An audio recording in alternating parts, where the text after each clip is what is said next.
You are listening to another Discovering New Horizons for America podcast featuring Dr. Jim Polakof. As always, each episode is a search for the truth and how it applies to our daily lives and well-being. Dr. Jim's guest for this episode is Jeff Clements. If you've ever felt you don't have much say in our government and what happens to our country, this episode is for you. Now, to take you on this exciting New Horizons journey is our host, Jim Polakof. Yes, this is Dr. Jim Polakof, and welcome to another episode of New Horizons for America. I do want to express a concern that I have and share it with you. As we enter 2023, my concern is one word: division. We should be the United States of America, not the divided states. So that's something we'll keep in mind and we'll discuss a bit later. This episode focuses upon another major challenge that our country faces. Namely, how difficult it is to have fair and free elections. With each election, we are completely inundated and overwhelmed by millions of dollars of advertising, which can often be misleading. It's become really difficult for the average American to be properly and honestly informed. Jeff Clements is my guest for this episode. Jeff is president and board member of American Promise. He was a partner in a major Boston law firm and served as assistant attorney general for the state of Massachusetts. He's also the author of Corporations Are Not People and Reclaiming Democracy from Big Money and Global Corporations.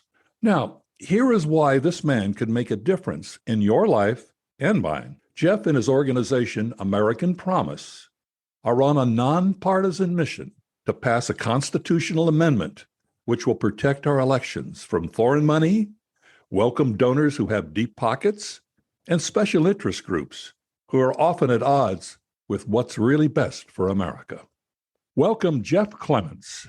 It's good to know that you are supporting America and behind us 100%, so it's a pleasure to have you. Thank you, Jim. It's a pleasure to be here with you. So let's begin with you explaining what American Promise is all about. And I assume that everything is nonpartisan from your standpoint, correct? Oh, it sure is. We founded American Promise about 5 years ago now to actually bring Americans together in a really divided time. The goal was to find a way in a place where Americans who share common values, who share a vision and a hope for what America can be, a republic of free people governing ourselves, just like the dream is, and know that we have real problems and that nobody's going to fix them for us, and that we could join together and get it fixed. And so the biggest problem we're tackling at American Promise is one I think most Americans agree on, which is there's way too much money from special interests and the very few who can spend millions of dollars to influence the outcome of elections. And it's corrupting our political system. Everybody knows it. The politicians virtually admit it. Behind closed doors. Behind closed doors, right? Yeah. And it's something that no matter what your political viewpoint is, I think you can agree on that. And so we formed American Promise to say, well, let's get a constitutional solution. And that's a big deal. It's a constitutional amendment. So that's what American Promise does. We're uniting Americans. We don't care how you vote or who you vote for. And so we, as you say, Jim, are truly nonpartisan, but doing one of the biggest exercises in civic self-government known probably in the world, which is the people amending the Constitution to make government work for the people going forward for centuries to come. So before we get into the amendment, I'd like to sort of flip the coin for a moment and discuss a group that I'm familiar with, but perhaps our audience really doesn't know that much about: Citizens United. This sounds like an organization with good intentions. It's a nice name, but Jeff, can you explain what's wrong with the election finance model that Citizens United put forth? Yeah, Citizens United is an organization. It tends to be a conservative organization. Nothing wrong with that. But they had an idea about 10, 12 years ago that the idea was this, that the rules about spending money in elections violated free speech rights. That was the theory, that if we have limits on how much people can spend to influence the outcome of elections, that those limits would violate the free speech rights of those people.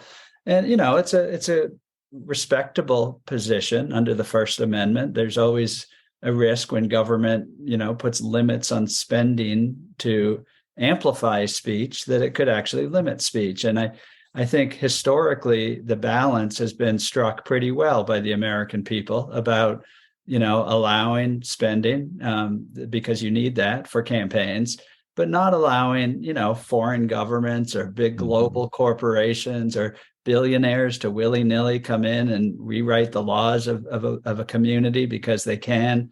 And so there was a good balance there. But the group Citizens United felt like, that balance was all wrong because any limit would violate free speech rights. And so they went to the Supreme Court in a decision called Citizens United versus the Federal Election Commission. So the group was challenging the Federal Elections Commission's rules that came out of the Bipartisan Campaign Reform Act, known as the McCain-Feingold Act, after Republican Senator John McCain and Democratic Senator Russ Feingold. So this was a bipartisan law that tried. Right, it was, but that's a perfect example of nonpartisan workmanship through people in Congress, which we don't have today, of course. Yeah, exactly. And we can come back to this. I think part of the reason we don't have it today is because of the out of control money and that has torn our society apart with this divisive, hateful sort of attack ads. But John McCain and Russ Feingold and many other Republicans and Democrats worked together to pass a law that closed some loopholes around big union spending, big corporation, global corporation spending, so that you didn't get the kind of thing we see now, which is the super PAC and the dark money. And Citizens United actually challenged those laws, went to the Supreme Court. I think in one of the most catastrophically wrong Supreme Court decisions in history, the Supreme Court agreed with them, 5-4 decision, struck down not only the McCain-Feingold law, but then went on in other cases to basically strike down state laws that had stood for 100 years, anti-corruption laws, strike down other federal and state laws. And so now it's just out of control and money is coming in from everywhere, including foreign interests.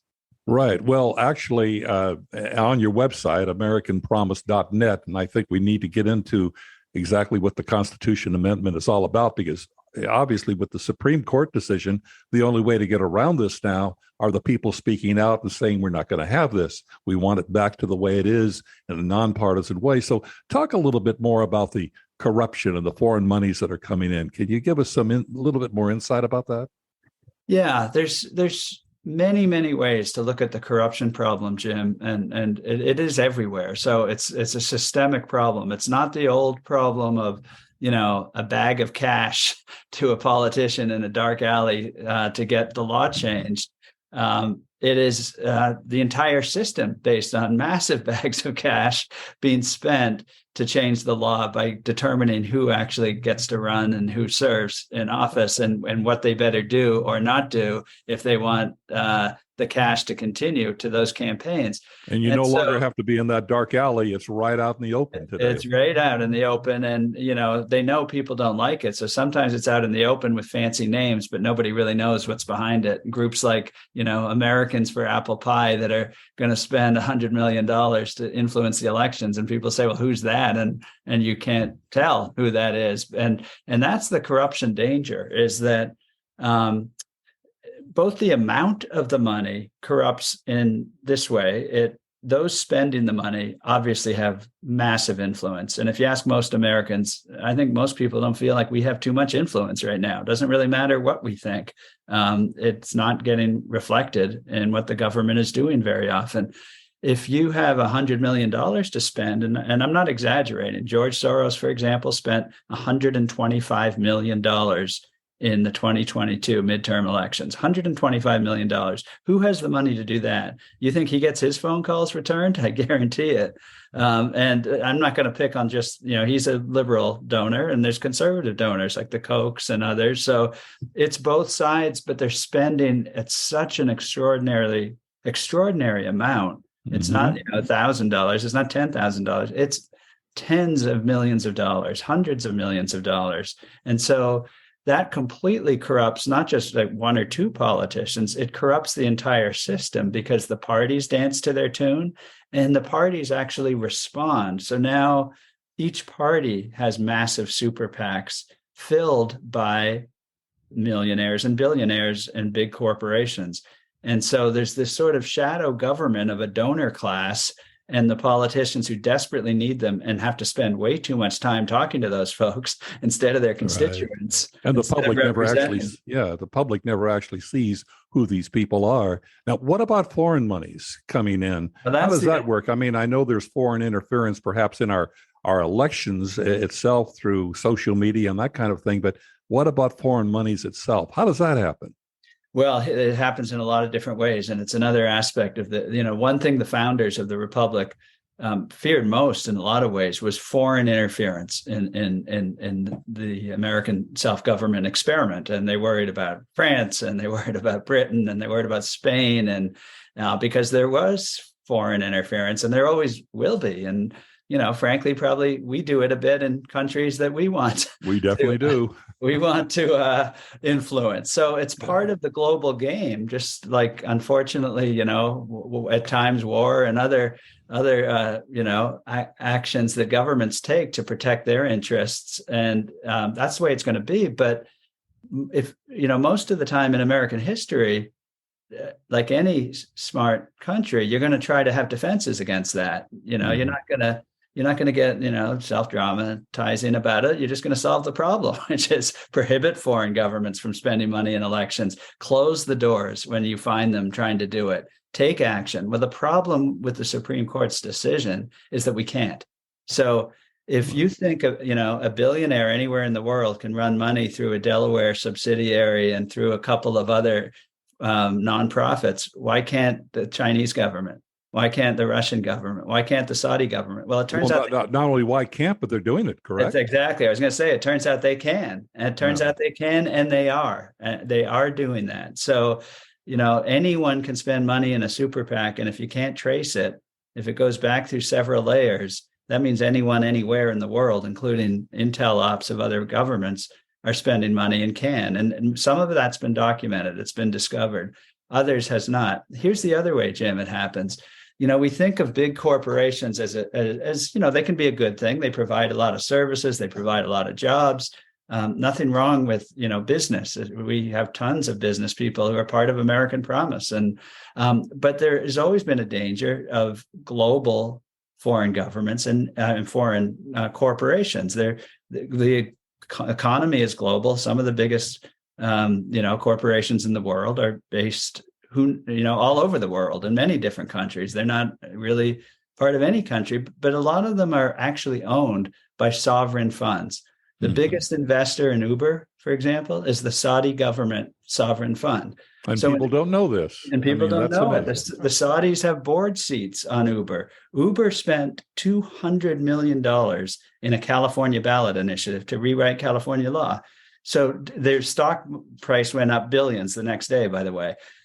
So if you're a foreign-owned corporation, and the Supreme Court has said corporations can spend all the money they want in our elections, and there's nothing we can do about it, well, that's foreign government influence as well.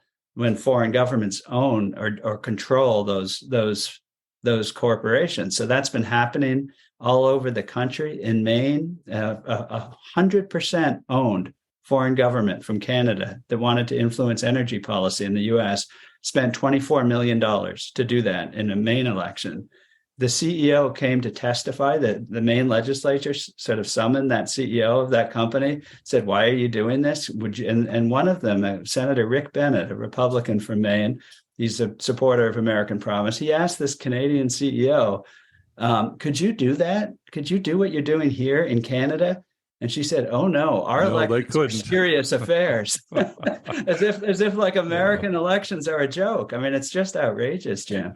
Oh, but not only outrageous, it's sad. Yeah. So let's get deeper into your constitutional amendment, because obviously this is the only way that things are going to be turned around. Your constitutional amendment, if I'm correct, is called "For Our Freedom." So in simple terms, lay terms, can you describe the highlights of the amendment? And as important, what difference is it going to make? Yeah, great questions. And with constitutional law, the beauty of it is it really comes from the people. And if you can't explain it in simple, plain English, then it probably isn't going to work, because, Americans are smart. Americans get constitutional law. We know free speech, we know due process, we know search and seizure. We know what we like about our rights, and we know we like checks and balances. And so this is just another one of those simple words that actually have big impact, like those other phrases. So the simple words of the For Our Freedom Amendment say that in order to protect our free speech, our representation, our self-government from corruption, we, the people, through our Congress and states, have the right to enact reasonable and effective regulations about how money is spent in our elections. That's about it. I mean, it's got some frills and some constitutional good language. This has been vetted. This language has been developed. You can find it on AmericanPromise.net. But basically, it does what we've been talking about. It just puts basic common sense back in so that we, the people, can pass laws again that say, you know what, you can spend money in elections, but there's a limit, so that we don't drown out the free speech of other Americans, so that we don't corrupt our government. That's all it does. It doesn't say what the limit should be. It doesn't say, anything newfangled about how our elections should be run. It's basic constitutional law. We'll still have work to do. It doesn't. Once we have the ability to enact these laws, we better do it, or then it's shame on us. There's no one else to blame. But right now, we're not allowed. So it's really the first step, then, Jeff. That's the first step before you're actually enacting laws. Because I was going to ask you about loopholes. It sounds a bit general, and loopholes that people can get through. But I think what you're saying is, once the amendment is in force, then local governments, Congress obviously, can enact other laws that will supplement this. Am I correct? That's absolutely right, Jim. And you can say, oh, well, what big deal? What does that do?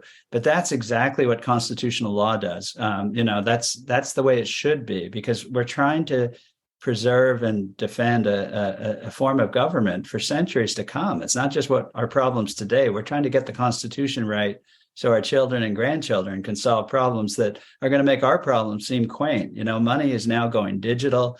We got artificial intelligence. It's global. We have to give the tools to the citizenry to be able to, solve these problems and defend this form of government going forward. So that's what we're focused on with the constitutional amendment. That does not solve the problem all at once, but it gives us the capacity to solve the problem. And here's the thing, Jim, by getting that done, an amendment takes 2/3 of Congress. It's ratification in 38 states, the 3/4 of the states. It forces us to act together. It forces us to unite. It forces us to do the hard work. And that is going to build a movement so that when we get the constitutional amendment done, we'll just be beginning, and we'll have this, new nonpartisan force of Americans who have kind of flexed our citizen muscles a little bit, and we'll start getting much better laws at the state level, the local level, and Congress, in order to make sure that we're fighting that corruption and we're putting government back in the hands of the people. Well, it sounds very worthwhile. But my question, leading right into what you just said, you mentioned 38 states are required to ratify the amendment. Now, in the last 50 years, there's only been one constitutional amendment that actually has been approved here in the U.S. So what progress has American Promise made in this direction? You're up against, history, so to speak. Well, in one way, we're up against history. In another way, history is putting big wind in our sails. And let me say what I mean by that. We've made a lot of progress, Jim. 22 states have formally passed resolutions calling on Congress to get this amendment out of Congress, back to the states for ratification. 6 of those states were by ballot initiative, citizen initiative. We just passed a local resolution in Brown County, Wisconsin, a very conservative county, 92% yes in favor of this amendment. That's normal. I mean, we have done amazing. 800 cities and towns have passed resolutions like that. This is a movement that is really on fire in this country, and so we have a lot of votes in Congress already. We're kind of doing an approach that sort of breaks the partisan game in Congress. Because the problem is, you have 200 Democrats for it. It means some Republicans are going to say, well, I must be against it, or I don't want to be seen working with those 200 yes. Democrats. So we're lifting up the For Our Freedom Amendment, something the Republicans can introduce and have it be theirs. And the Democrats have one introduced already, and we'll bring them together and get it done in that way. But the point is, this is not just a sort of idea that we're just starting. We're nearing the tipping point when we can get this done. And that brings me back to the history point I made.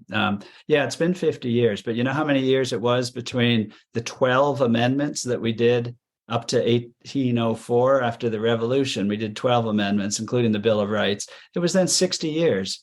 And then we did it again. We did 3 amendments after the Civil War. And guess what? We went almost 50 years.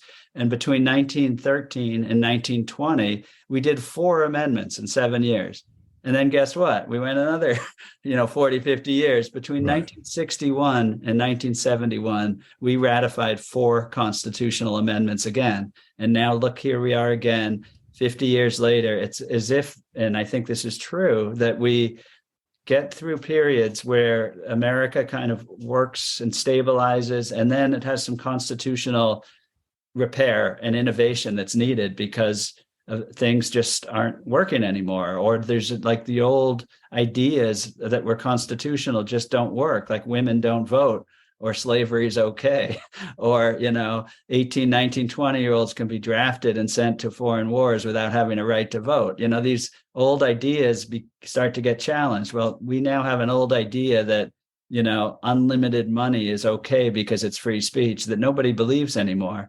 And I think the pain of that, the problem for the country is now clear.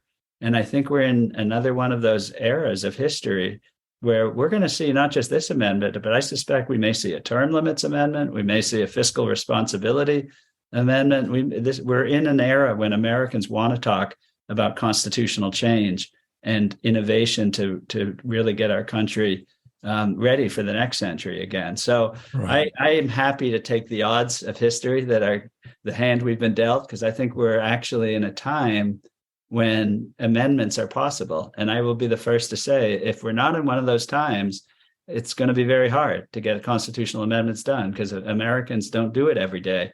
But once we realize, as Winston Churchill said, Americans always do the right thing after exhausting all the other possibilities. And I think that's where we are now. And that's when amendments get done. We do the hard stuff when it's needed. Well, obviously, it's time for the people to do it because the politicians aren't. We can see that. And the pendulum, you probably might be right, is swinging in that direction if you look at it historically. But let's look at the downside. What major obstacles do you face in making this happen? Yeah, I think there are 3 major obstacles.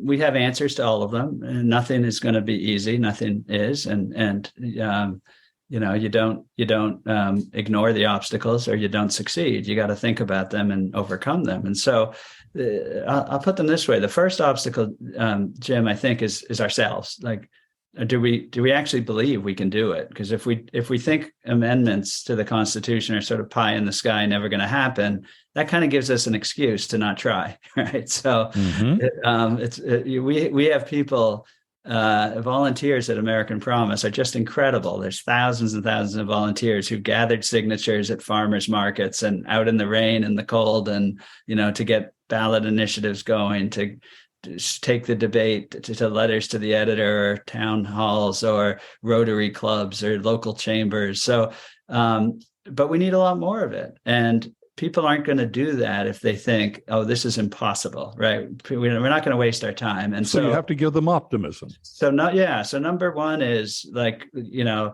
number one obstacle is that old, the enemy is ourselves. If we tell ourselves we can't do it, we won't do it. That's an obstacle. So we need to believe in ourselves. The power of positive thinking. That's what needs to be implemented. Yeah, well, positive thinking and the evidence. Just look around. I said 22 states, 800 cities and towns. That's true. And so if that's happening, who are we to say it can't happen? I think it's both positive thinking, but also, not taking the media narrative that we're all hopelessly divided and can't do anything big anymore, and just look at the facts that, well, actually, we're not so divided and we're doing some big things together.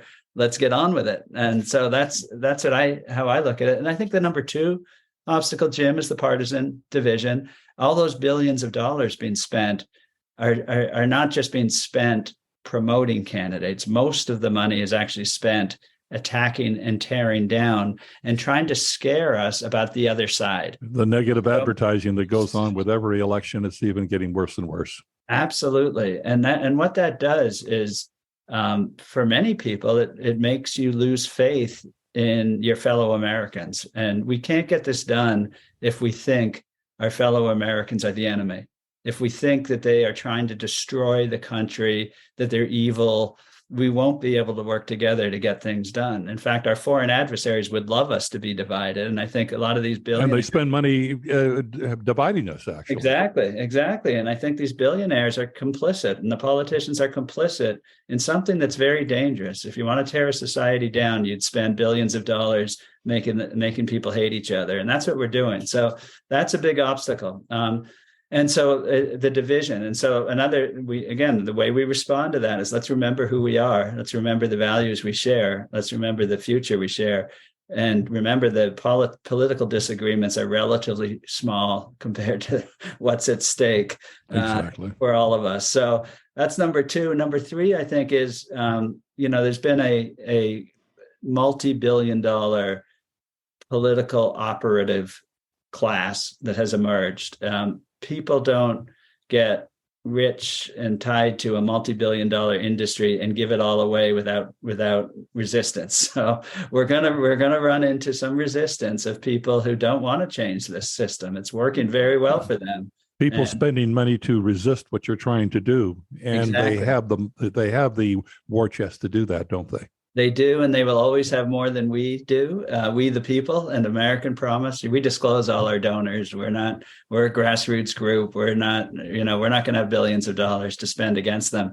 Our strategy on that one, Jim, is to make sure as many Americans as possible are engaged in this, that we're basically everywhere and they can't take us all down. So we'll get this across the finish line, and we won't believe the lies, because we'll believe our neighbors down at the Rotary or in the at the farmer's market or in the grocery store, because we're going to talk to each other. We're going to connect Americans together, so we won't get played by the billion-dollar industry. But those are the three big obstacles, Jim, and they're obstacles to a lot of things, not just this amendment, but we're determined to take them on. Well, numbers do count, and American Promise states, and looking at your website, that 75% of Americans favor this amendment. Now, is this a hypothetical number? Is this based on polls? How do you arrive at that's 3/4 of the country? Politicians have to stand up and take notice of that. Absolutely right, and it's absolutely not hypothetical. It's very, very real. I see it over and over again. I've been in just about every state in this country, and I see it not just in talking to people. I see it in the polls for sure. Those are poll results. I see it when we vote. I mentioned the ballot initiatives. Did you know Montana and Colorado on the same day passed a ballot initiative a few years ago, but it was 75% yes for this amendment. Massachusetts did it just a couple of years ago, 74%. And I think that only dropped a little bit because it created a citizens commission to move the amendment forward. And I think some people might have thought, what do we need a commission for? Let's get this done. And but again, 3 out of 4. We just did a poll in Maine, and I'm happy to give you an exclusive, Jim, a scoop here. All right. The results have not been publicly released yet, but they soon will be. We're going to the ballot in Maine in 2023. We're going to pass a law that puts the State Ethics Commission in charge of getting the politicians moving behind this amendment, and prohibits foreign spending. I mentioned the Maine foreign government spending. It's going to close that down. And so 80,000 Maine people signed on to volunteers and petitions to get this on the ballot. And so we did a poll to just make sure, are we as confident as we think we should be? And the result was 89% yes for this in the poll. My goodness. And it was almost identical for Republicans, Democrats, or independents. And so it's 75 may be the the floor, and it's going up. And it's going up from there. Yeah. Well, you talk about, obviously giving people optimism that this constitutional amendment is not just something out there, but it actually can pass. It can come into being, so to speak. How about just discuss a few other success stories, if you might, because I know there are other states and other counties and municipal governments that have done things. Let's talk about some of those so our audience at least sees there's positive motion forward. Sure. So let me give a few examples, because I mentioned 22 states. That's really important. I mentioned all those cities and towns. I mentioned Brown County, Wisconsin, that just passed 92%, and Maine and so on. Let me tell you about Pennsylvania last year. So we intentionally wanted, Pennsylvania is not one of the 22 states, and it's a big, complicated state. It's divided. It's the keystone state for a reason. So we want to get this done, just like presidential campaigns or other big national endeavors. You need to know that you can win in Pennsylvania. So in Pennsylvania, like in some other places, the Democrats are very vocally in favor of this, and the Republicans are starting to get louder about it. But we didn't want it to just be political and go to the legislature. We wanted it to start in the communities, which is what we do. And so we talked to Pennsylvania leaders, former Governor Tom Ridge, a Republican, some Democratic legislators, some business people, some civic leaders, and we united them together in a campaign we called For Our Freedom Pennsylvania. Well, one of our volunteers, just to give you an example, that anybody can do this kind of thing. Any American, we promise any American can help. Well, one of them is my good friend now. I didn't know him before, but I met him in this effort, a man named Dave Black. He's the former Harrisburg, Pennsylvania CEO of the Chamber of Commerce in Harrisburg. He had just retired. He, like so many of us, was very worried about what he had seen in his career in terms of our political state and all this money in elections. He volunteered for American Promise. He said, I know a lot of the local chambers. Why don't I host briefings with you at American Promise for all the local chambers? And, fortunately, just like us here today, Jim, Zoom has enabled many, many things. And we did Zoom briefings all over Pennsylvania with local chambers of commerce who didn't necessarily know about an amendment, constitutional amendment solution. And, they're business people in their community. They care a lot about their communities. Well, almost uniformly, big support. Didn't matter what the political view was. Didn't matter if it was, a sort of more liberal oriented city like Philadelphia, or a more rural area like Lancaster or somewhere else, maybe not rural, but a different part of Pennsylvania, but lots of different perspectives. They supported this. They've started passing resolutions calling on the Pennsylvania legislature to do it. We did a introduction of the For Our Freedom resolution in the Pennsylvania State House. It was introduced by a cross-partisan group of Republicans and Democrats in the House. No fewer than 6 Republican senators jumped on board in the Pennsylvania Senate, and it was introduced there. We ran out of time to get the vote done because we started in the communities rather than just do a inside job, as it were. Mm-hmm. And so, but that's perfectly fine. We're in good shape, and we're going to be back in this session now. And I think we're going to get it passed in Pennsylvania. Could be the 23rd state. And well, that's tremendous progress, because you're absolutely correct. Pennsylvania is that swing state, and it is so strongly divided. Being able to get people in that state together, that would be a huge accomplishment.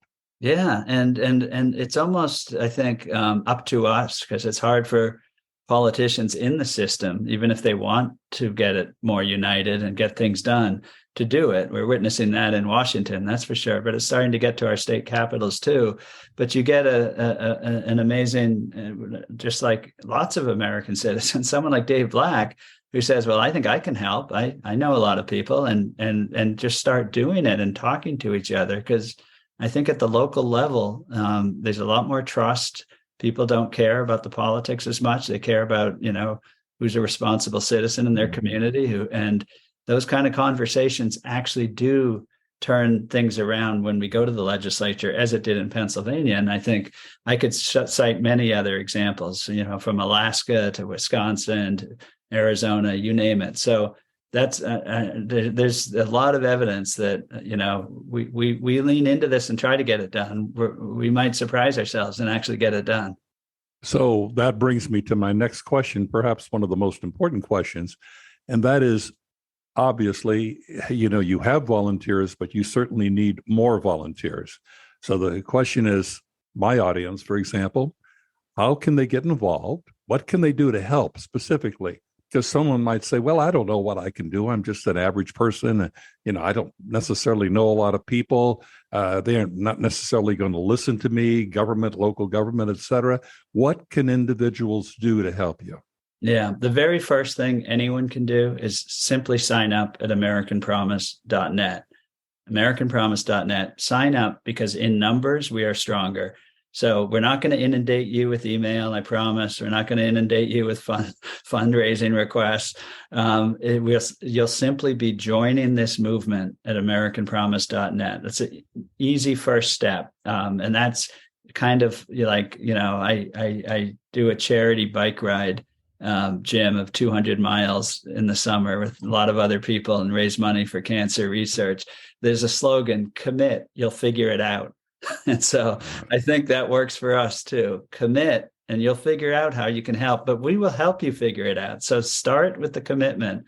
Go to AmericanPromise.net, sign up. You'll get a communication, and there's a place to sign up for this saying, I want to volunteer. And you'll give a little more information, totally up to you. But if you want to check the I want to volunteer box, it'll ask you for a little bit more information, because I think you can have more impact depending on where you live, what your experience is. Dave Black, for example, lived in Pennsylvania and had experience in business. So he got involved in our business network. If you're a social worker and think, oh, I'm not a business person, I can't help. Well, you're going to talk to Dr. Jessica Hare, a social worker on our staff, who's organizing social workers, because they're doing great work in every single community in this country. And we have a social worker network, and you can get involved and help that way.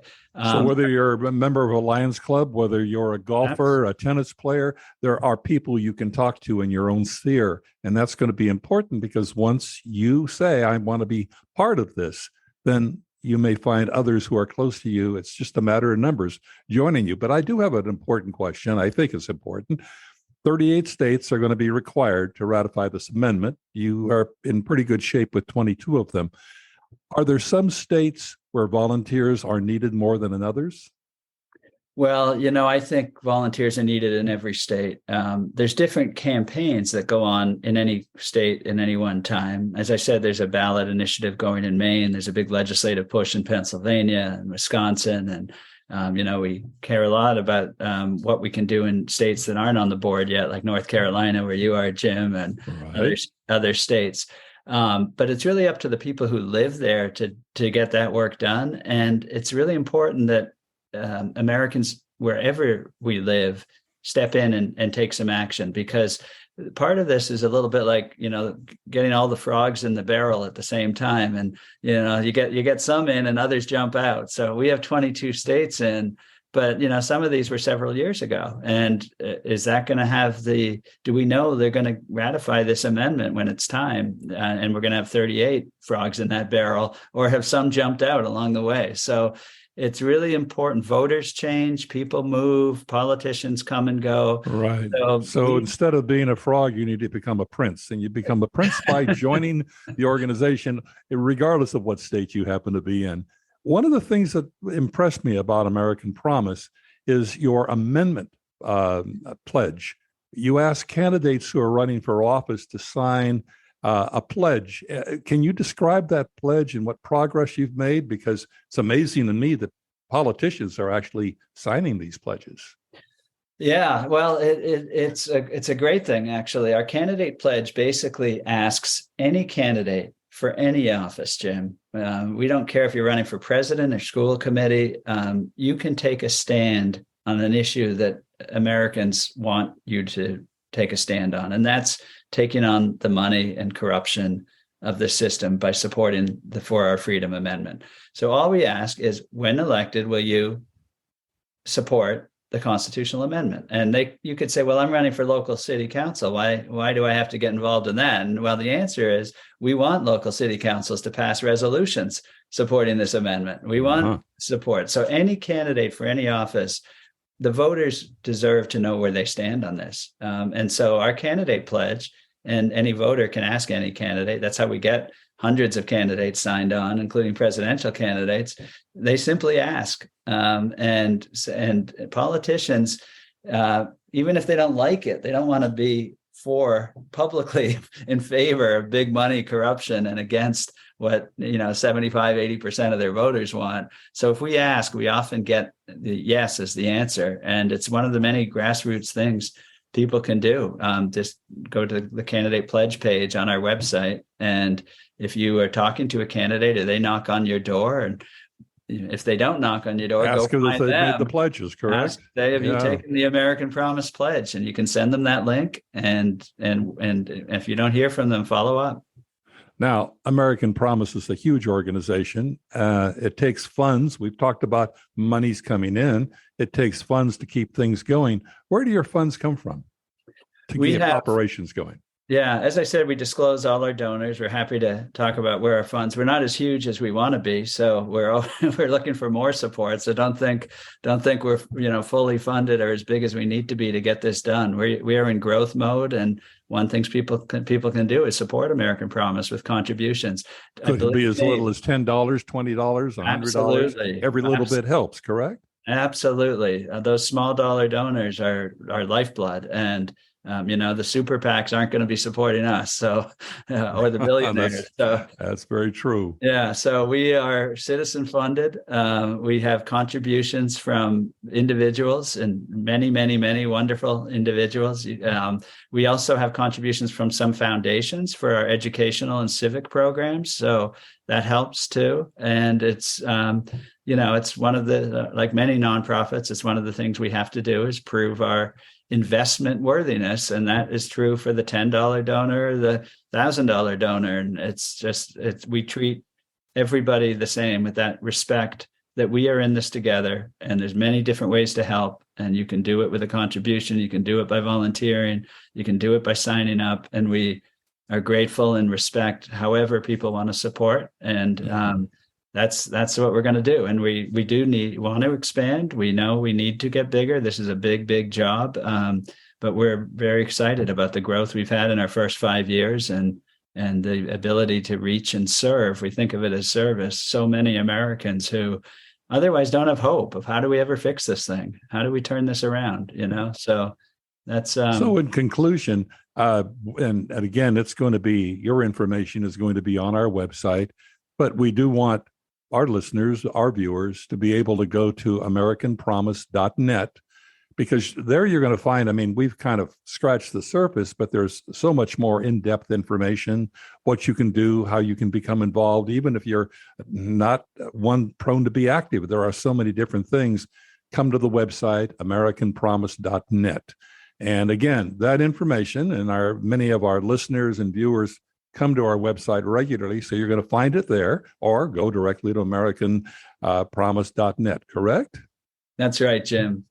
All right. Well, I want to thank you so much for being with us. Very enlightening. You're very articulate. I can see why you're the head of the organization, because, my God, you've come across quite well. I think you've made some good points today, and hopefully our listeners and our viewers are going to take that into account. But I really am appreciative of what you've done. Thank you for joining us. Well, thank you, Jim. I really appreciate the conversation and your interest in this and that of your listeners. So thanks for having me here. Our pleasure. Want to discover more information about American Promise and how to get involved? It's really simple. Just visit our website, jamespolakof.com. That's James, Polakof.com. You'll also discover a variety of valuable resources on our website and other terrific New Horizons for America episodes. Again, jamespolakof.com. Now back to Dr. Jim. I can assure you that as a fellow American, it's definitely going to be worth your time to learn more about American Promise. They are truly here for us. So All you really need to do is come to our website, jamespolakof.com, to access links which will provide you with a better understanding of what we face as a nation and how you can help. Once again, I want to thank our audience. You've been very, very loyal in following me in 2022, and here you are again in 2023. I really do appreciate you. And I also want to welcome those of you who are new to the podcast. Just keep in mind you have a variety of options. We're on a number of audio platforms where you can listen, such as Spotify, Apple, Google. There's probably about 13 or 14 audio platforms that we're on. So it's easy to access us, but probably the easiest way really is just to come to our website, jamespolakof.com, because then you'll have links to our guests and what they're talking about. Additionally, you can also watch us, if you prefer, on YouTube. Every week, a new episode will drop on YouTube, so you'll have an opportunity to see us if that's the way you prefer to access your podcasts. And please remember, if we take the time and really make the effort to listen to others, even though they might have different opinions and viewpoints, we'll discover we actually have many things in common. And if we can do this, our elected officials are going to pay attention, and perhaps they might begin listening to each other as well. Try it. If we find common ground together, as I mentioned, so can our elected officials. We can make progress in 2023. This is Dr. Jim Polakof. Please join me again each week for a new episode of New Horizons for America. Thank you.